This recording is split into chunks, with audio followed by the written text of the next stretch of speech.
Porque a discussão de maior e melhor deturpa visões sobre determinados jogadores. O futebol, obviamente, é um esporte coletivo e, portanto, vale-se o ditado: uma andorinha só não faz verão. Somado isso ao fato de que é o que mais dá possibilidade ao acaso, ou seja, o melhor por menos vezes ganha do pior do que qualquer outro esporte, acabam acontecendo algumas injustiças quando se compara títulos, porque muitas vezes nem sempre o melhor ganhou. No debate esportivo de alto nível hoje, existe uma grande diferença entre a palavra maior e melhor, e essa tecla é muito batida. Sendo assim, é realmente importante para esse vídeo a gente diferenciar essas duas palavras. O maior significa aquele que é mais representativo, aquele que conquistou mais, que foi mais influente e aquele que está mais no imaginário popular.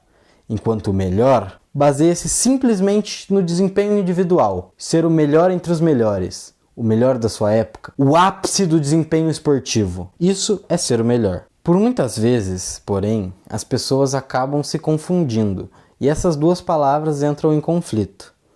Na cabeça da maioria das pessoas, por muitas vezes, os feitos de um grande esportista, daquele que atingiu o ápice do melhor, não são tão lembrados desde que ele não seja muito reconhecido internacionalmente ou nacionalmente, ou que ele não tenha tantos títulos, conquistas coletivas, ou que seja tão lembrado assim.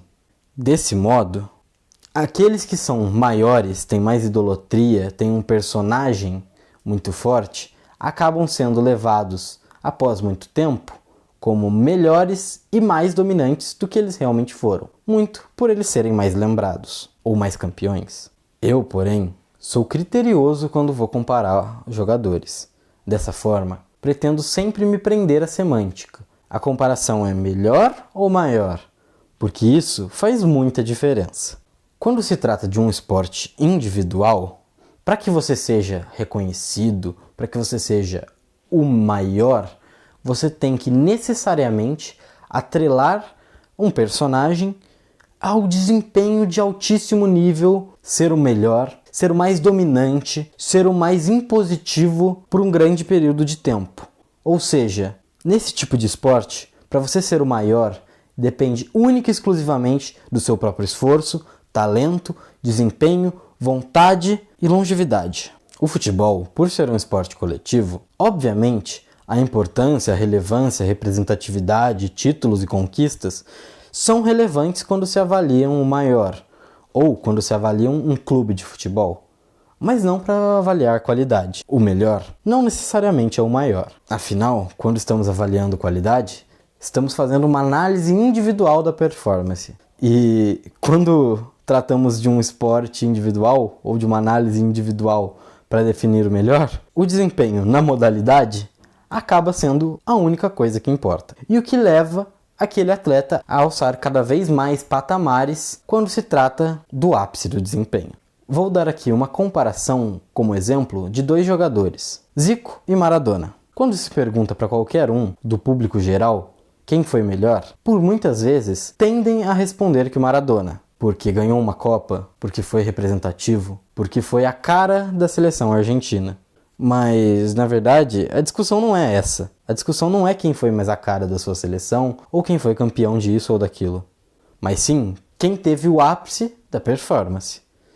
E quando se trata disso, os números comprovam que Zico foi melhor do que Maradona em tudo que tentou, em termos estatísticos e numéricos, com uma maior média de gol por jogo, uma maior média de assistência por jogo, uma maior quantidade de jogos, ou seja, uma maior longevidade, um maior tempo em alto nível jogando, mais prêmios individuais, mais gols por seleção, mais consistência, mais participações, jogando como meio campo ou meio armador. Enquanto Maradona, por muitas vezes em seu auge, jogava como meio armador ou um segundo atacante, ou seja, uma casinha à frente no campo, mais perto do gol. Enfim, como eu tinha dito, existe essa comparação. E, para a maioria, no imaginário popular, Maradona foi bem melhor que Zico. Mas será que foi mesmo? A ótica mudou um pouco, não é? Quando se trata de comparação de desempenho esportivo, eu, particularmente, sou irredutível em relação à utilização de títulos para definir. justamente por tudo que eu defendi durante esse vídeo e por eu achar que o melhor é muito mais importante do que o maior. Se dois jogadores estão muito parelhos, utilizem número de cartões amarelos, quantidade de toques na bola, quantos jogos teve, participações em pré-assistências, quantos dribles fez, quantos desarmes, mas não me use títulos, porque isso pode acabar sendo muito injusto. É justamente por isso que a discussão entre maior e melhor deturpa visões sobre determinados jogadores.